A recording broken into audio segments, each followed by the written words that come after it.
வைகை நதியே மாய சிறகே தேடும் பதில் சொல்வாயோ ஜாமக்கிளியே எந்தன் அருகே சாகும் வரை நில்வாயோ வானம் கடலானாலும் நேரம் நின்று போனாலும் காற்றலைகள் ஓய்ந்தாலும்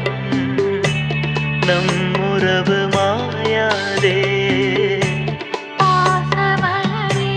பாதி உயிரே இந்த கதை